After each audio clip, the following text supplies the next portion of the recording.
Hi guys, welcome to our videos. So, இன்னைக்கு வந்து பார்த்தீங்கன்னா நம்ம கிளாஸ் 10 சிபிஎஸ்சியில் ஹிஸ்ட்ரி சாப்டர் 1 அதாவது ரைஸ் ஆஃப் நேஷனலிசம் இன்னொருப்பில் எக்ஸ்பிளனேஷன் பார்ட் 8 தான் பார்க்க போகிறோம். ஸோ வாங்க ஃப்ரெண்ட்ஸ் வீடியோக்களை போகலாம்.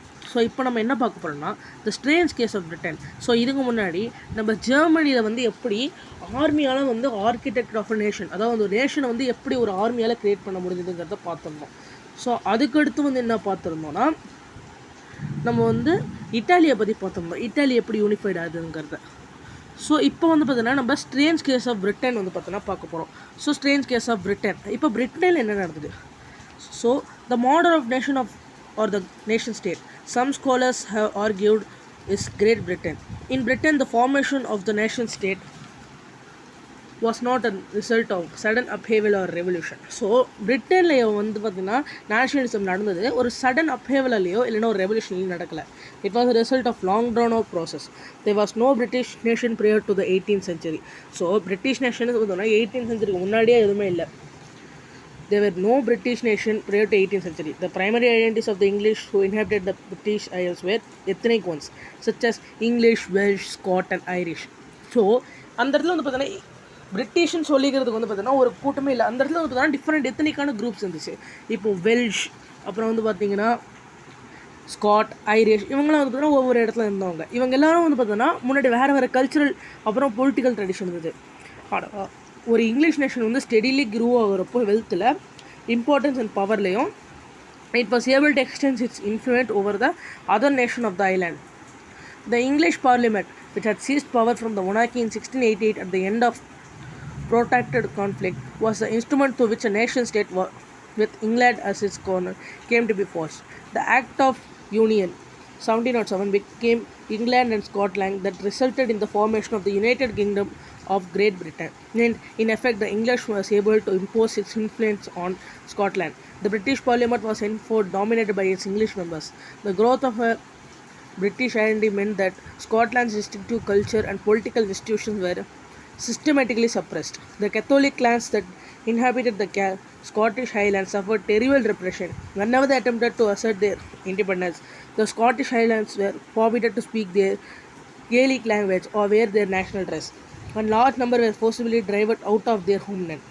So, இந்த இடத்துல வந்து பார்த்திங்கன்னா என்ன நடக்குதுன்னா கரெக்டாக இங்கிலீஷ் பார்லிமெண்ட், அதாவது 1688 அந்த இடத்துல இருக்கிற மொனார்க்கி வந்து பார்த்தீங்கன்னா எடுக்கிறாங்க.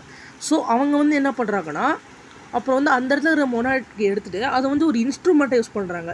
ஸோ இது மூலமா இது ஒரு நேஷனல் ஸ்டேட்டாக மாற்றுறாங்க. ஸோ அதை வந்து அதோட இங்கிலாண்டை வந்து அதோட சென்டரில் வச்சு இந்த act of union 1707 between England and Scotland that resulted in the formation of United Kingdom or Great Britain. So இந்த கிரேட் பிரிட்டன் வந்து எப்படி ஃபார்ம் பண்ணுறாங்கன்னா இந்த ஸ்காட்லாண்டு இங்கிலாண்டையும் சேர்க்குறாங்க. இன்ஃபேக்ட் இங்கிலாந்து வந்து பார்த்திங்கன்னா அதோட இன்ஃப்ளூயன்ஸை ஸ்காட்லாண்ட் மேலே போகிறதுக்காக வந்து பார்த்தீங்கன்னா கரெக்டாக பண்ணுறாங்க.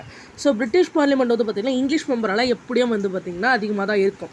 ஏன்னா பிரிட்டிஷ் வந்து ஸ்காட்லாண்டை வந்து இந்த இடத்துல டாமினேட் பண்ணுறதுனால அந்த இடத்துல இங்கிலீஷ் பேசுகிறவங்க தான் நிறைய இருப்பாங்க. ஸோ இந்த இடத்துல பிரிட்டிஷ் ஐடென்டிட்டி வந்து அதிகமாக இருக்கிறதுனால ஸ்காட்லாண்டோட கல்ச்சர் வந்து குறையிறதுக்கான சான்சஸ் அதிகமாக இருந்துச்சு. அப்புறம் அதே மாதிரி வந்து பார்த்தீங்கன்னா அவங்களோட பொலிட்டிக்கல் இன்ஸ்டியூஷன்ஸும் வந்து பார்த்தீங்கன்னா சிஸ்டமேட்டிக்லி சப்ரஸ் பண்ணாங்க. அந்த இடத்துல வந்து பார்த்திங்கன்னா கிறிஸ்டியன்ஸ்லேயே வந்து பார்த்திங்கன்னா 3 டைப்ஸ் இருக்குது. ஸோ இந்த இடத்துல வந்து பார்த்திங்கன்னா கத்தோலிக் டைப்ஸில் வந்து பார்த்திங்கன்னா இந்த ஸ்காட்லாண்டில் இருந்தவங்க இருக்காங்க. ஸோ அவங்கள வந்து பார்த்திங்கன்னா ரொம்ப வந்து சப்ரஸ் பண்ண இருக்காங்க.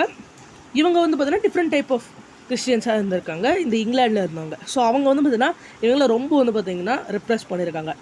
ஸோ அவங்களோட இண்டிபெண்டன்ஸை வந்து அவங்க பண்ணணும்னு நினச்சாங்கன்னா அப்போல்லாம் வந்து பார்த்திங்கன்னா இவங்களை ரெப்ரெஸ் பண்ணியிருக்காங்க. The Scotland Highlanders were forbidden to speak the Gaelic language or wear the national dress. So அவங்களோட லாங்குவேஜே வந்து பார்த்தீங்கன்னா பேசக்கூடாது, அவங்களோட நேஷனல் ட்ரெஸ்ஸே வந்து பார்த்தீங்கன்னா போடக்கூடாது. ஸோ அதே மாதிரி வந்து பார்த்தீங்கன்னா நிறைய பேர் வந்து அவங்களோட சொந்த இடத்த விட்டு பார்த்தீங்கன்னா வெளியே துரத்துறாங்க. Ireland suffered a similar fate. So அயர்லாண்டுக்கு இந்த மாதிரி ஏதோ நடந்திருக்கு. It was a country of deeply divided between Catholics and Protestants. The English helped the Protestants of Ireland to establish their dominance over a largely Catholic country. Catholics' revolts against British dominance were suppressed. After a failed revolt led by Wolfe Tone and his United Irishmen, Ireland was forcibly incorporated into the United Kingdom in 1801. A new British nation was forged through the propagation of a dominant English culture. The symbols of the new Britain, the British flag, Union Jack, and national anthem, God Save Our Noble King, the English language, were actively promoted and the older nation survived only as a subordinate part in this union. So இந்த இடத்துல வந்து பார்த்திங்கன்னா என்ன ஆகுதுன்னா அயர்லாண்டுக்கு இதே மாதிரி எதுவும் நடக்குது. ஸோ அங்கே என்ன ஆகுதுன்னா 2 பேர் வந்து பார்த்திங்கன்னா இருக்காங்க, 2 டைப் ஆஃப் கிறிஸ்டியன்ஸ். ஸோ கிறிஸ்டியன்ஸுக்கும் வேறு ரிலீஜன் இருக்கும் இல்லை, அந்த கிறிஸ்டியனுக்குள்ளே இருக்கிற 2 பிரிவுக்கு வந்து பார்த்திங்கன்னா சண்டை வருது. ஸோ அந்த பிரிவில் வந்து பார்த்திங்கன்னா யாருன்னா ஒன்று ப்ரொட்டஸ்டன்ஸ் அப்புறம் கேத்தோலிக்ஸ். ஸோ இங்கிலீஷ் வந்து பார்த்திங்கன்னா ப்ரொட்டஸ்டன்ஸை சேர்ந்தவங்க. ஸோ கண்டிப்பாக வந்து பார்த்திங்கன்னா அவங்க வந்து அந்த ப்ரொட்டஸ்டர்ஸுக்கு தான் ஹெல்ப் பண்ணுவாங்க.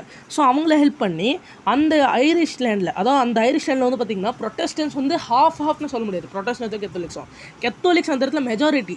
ஸோ நம்ம இந்தியாவில் இருக்கிற கேஸ்ட் சிஸ்டம் மாதிரி நாங்கள் வச்சுக்கலாம்.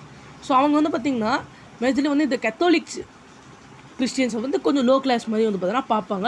ஏன்னா இவங்க வந்து பார்த்திங்கன்னா பணக்காரங்களாக இருந்தாங்க. ஸோ கண்டிப்பாக வந்து இவங்க லோ கிளாஸாக இருந்தாலும் இல்லைனாலும் சரி, ஸோ இவங்க தான் வந்து பார்த்தீங்கன்னா ஹை கிளாஸ் மாதிரி தெரிவாங்க, ஏன்னா இவங்க வந்து பார்த்தீங்கன்னா பணக்காரங்க. After a revolt failed by led by Wolfe Tone and his United Irishmen 1790, Ireland was forcefully incorporated into the United Kingdom in 1801.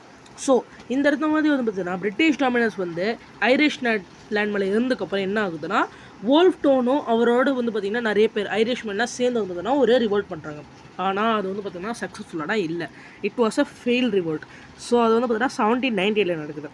So அவங்க என்ன பண்ணுறாங்கன்னா இந்த மாதிரி வந்து அந்த கடைசியான ஒரு முயற்சியும் வந்து பார்த்திங்கன்னா தோல்வி அடைந்ததுனால இவங்க வந்து பிரிட்டிஷோடைய சேர்ந்துடுறாங்க. ஸோ இப்போ வந்து பார்த்திங்கன்னா பிரிட்டிஷ் வந்து ஒரு புது நேஷனாக ஆகிடுச்சு. ஸோ அதில் வந்து பார்த்திங்கன்னா இங்கிலீஷ் கல்ச்சரை வந்து பார்த்தீங்கன்னா மாற்றுறாங்க.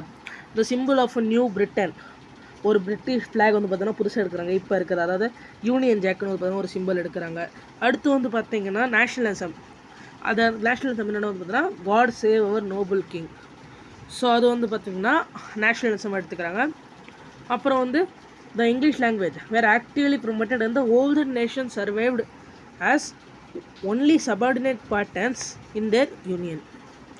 ஸோ ஓல்டர் அதுக்கு முன்னாடி இருந்தது எல்லாமே வந்து பார்த்தீங்கன்னா ஜஸ்ட் சபார்டினேட்ஸ் வந்து தான் இருந்துச்சு. ஸோ இந்த 3 வந்து பார்த்தீங்கன்னா அவங்கெல்லாம் வந்து ப்ரொமோட் பண்ண ஆரம்பிச்சிட்டாங்க.